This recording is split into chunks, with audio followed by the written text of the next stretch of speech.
Bom dia a todos. É uma alegria enorme estar nesse momento tão especial do agronegócio. Eu me chamo Valdir Bintin, sou sociólogo, tenho 67 anos. Venho de uma pequena cidade chamada Horizontina. Por que eu quero contar isto?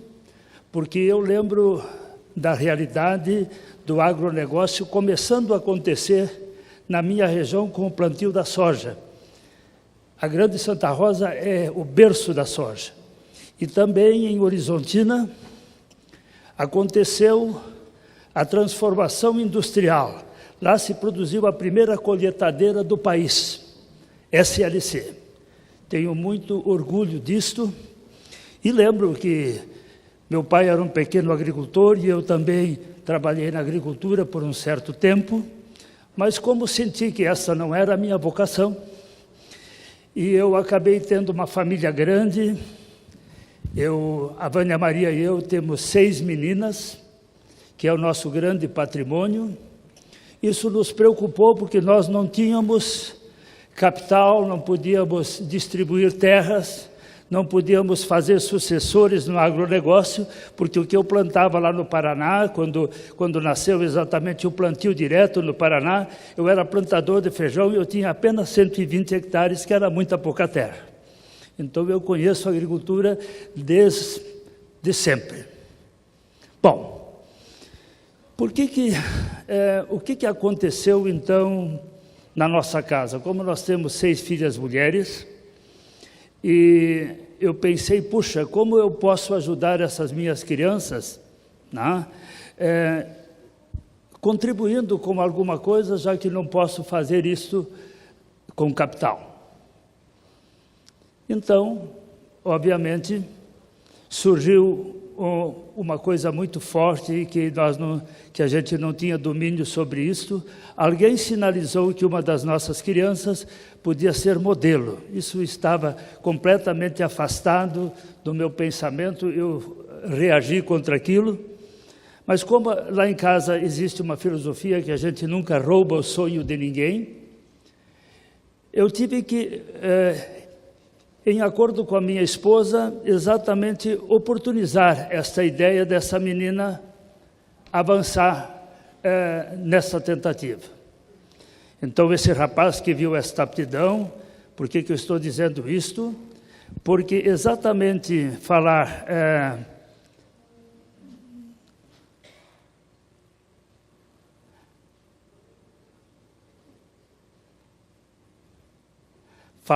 de aptidão é uma coisa da maior importância, porque a natureza deu para cada pessoa aptidões que lhes são naturais. A grande questão é descobrir quais são, para que você possa transformá-las em competências. Esta é a proposta desse trabalho.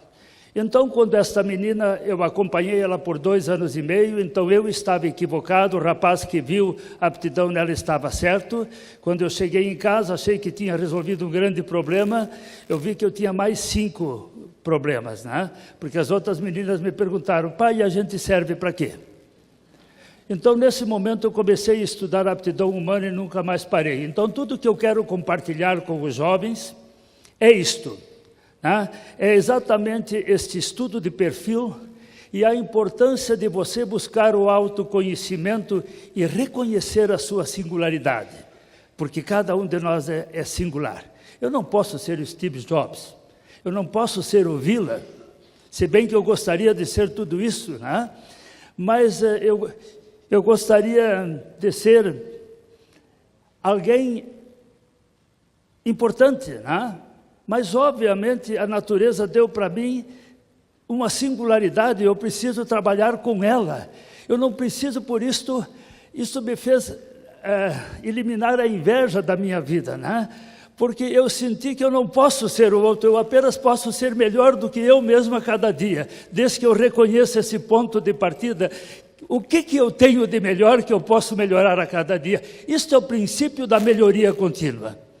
Esta tem que ser a grande razão da nossa busca.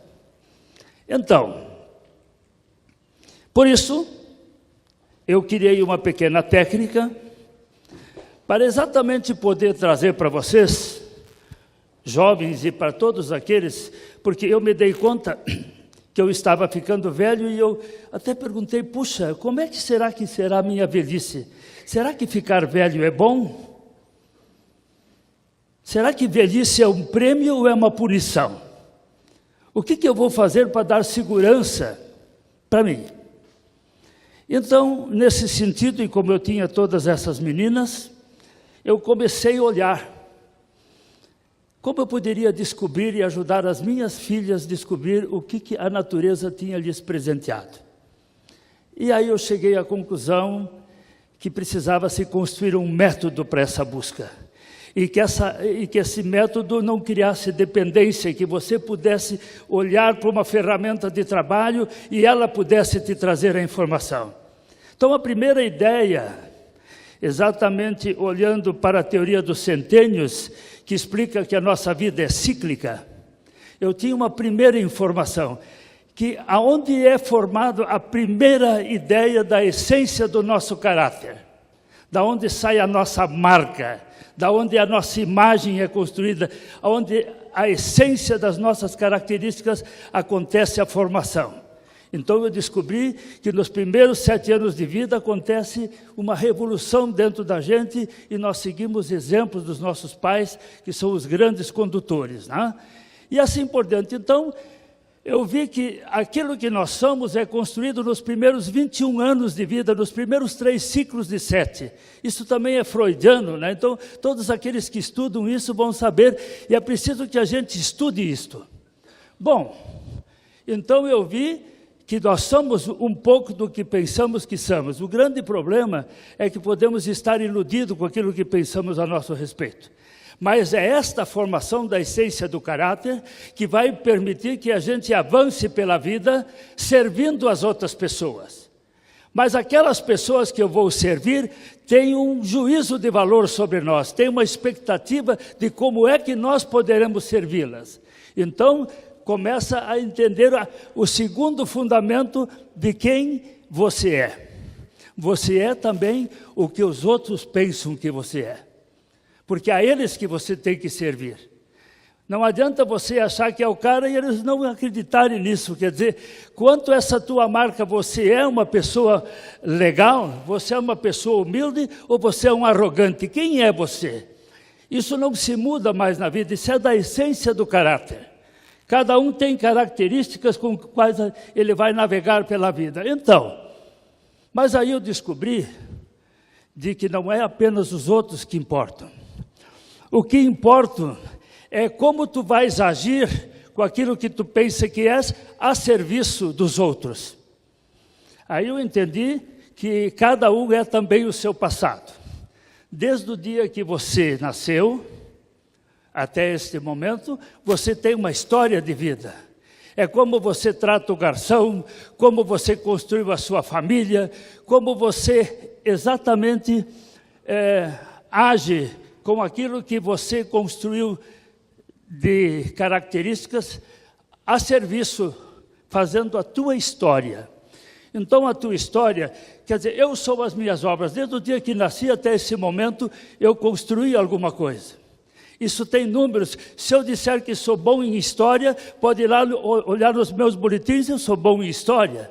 Então, não tem uma história contada diferente, a não ser com os fatos, estatísticas, fotos e tudo que você pode ver. Então, eu sou, e aí está uma coisa importante.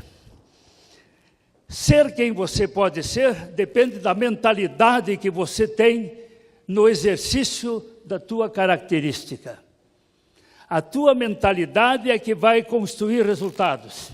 Existem pessoas brilhantes, mas de mentalidade complicada, e não conseguem dar exatamente a construção, a utilidade que poderiam dar. E são brilhantes. Por isso que quando se estuda o QI, que mostra o quanto você é inteligente, essa inteligência não te garante que você vai ser feliz e nem bem-sucedido. Isso é apenas um número a mais que você está aprendendo a analisar sobre você mesmo. Mas o mais importante desta ideia é entender as evidências. O que são evidências? Cada um de nós nasce com aptidões, elas são naturais em nós. Se você é da música, você será da música. Se você tem inteligência corporal, é com ela que você vai te defender. Então, entender as inteligências é uma coisa importante. E essas evidências você busca na retrospectiva cíclica do teu passado. O tempo que você viveu, você vai apropriando isso de 7 em 7 anos e você vai conseguir garimpar, buscar essa informação que você precisa. Bom, então, para a aptidão, que nós estamos tentando entender, né? As inteligências múltiplas, somada às ideias dos quadrantes cerebrais preferenciais, indicam o nosso estilo de pensamento. Então, vamos começar por essa ideia. Por que você tem que entender a percepção? Porque tantas pessoas aqui reunidas sobre o Brasil e sobre qualquer assunto têm ideias diferentes, totalmente diferentes sobre o tipo de oportunidade que estão enxergando. Exatamente porque o quadrante preferencial de processamento da sua mente trabalha de forma diferente. Então, entender como funciona a sua percepção é um estudo maravilhoso que se usa na negociação, se usa em todos os lugares, é uma das coisas mais importantes que você pode aprender. E precisa aprender, porque quando você vai interagir no campo político, no campo dos negócios, porque são pessoas que constroem resultados, né? Então, como você precisa das pessoas e precisa interagir com elas, você tem que entender como você funciona e como elas funcionam. E ter essa percepção é o fundamento inicial para essa ideia.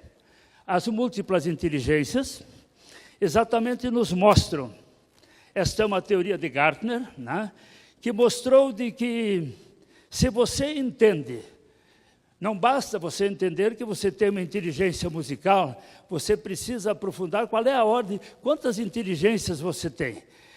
As inteligências são coisas assim, quanto mais concentradas, mais você é cientista, mais você foge do equilíbrio, porque você centra o foco em alguma coisa específica, né? Então, entender o equilíbrio das suas inteligências, estudá-las, entender de que área elas são, porque não basta você saber, por exemplo, que é da música, que é mais fácil de ser percebida, porque você nota quando a criança tem essa habilidade. Mas de que tipo de música? Você vai ser o regente da orquestra? Você vai ser aquele que vai tocar o violino? Você é o cara que vai compor? Isso depende do seu primeiro quadrante da percepção. Então, são coisas que você tem que integrar esse conhecimento para descobrir. E isto você faz dentro de um método que te socorre, que mostra e que te torna independente para a vida inteira, para você ajudar a si mesmo e as pessoas que te rodeiam. Então, assim, mas e a comunicação e liderança? Qual é a importância deste fato na nossa vida? A gente sabe que os conflitos das pessoas não acontecem por causa da discussão dos campos das ideias e a diferença de opinião e pensamento. A coisa é muito mais complexa, né? Está na comunicação, na forma com que você se comunica com o outro. Você pode fazer 20 coisas boas por uma pessoa, mas se você, uma vez, tratar ela de forma complexa, ela jamais vai se esquecer disso. Ela sempre vai lembrar quando você a espetou. Essa é uma coisa interessante. Então, a gente tem que cuidar nesse campo, né? E você também precisa entender de que existe... Sempre se pergunta, escuta, alguém nasce líder? Eu acho que alguém nasce carismático. A liderança é uma coisa que você pode aprender a construir, né? E você pode exatamente preencher lacunas, porque exige conhecimento, e você pode dominar a ira, você pode dominar N coisas que podem prejudicar o teu desempenho como um comunicador, desde que você estude, né, exatamente essas fragilidades. O que é exatamente essa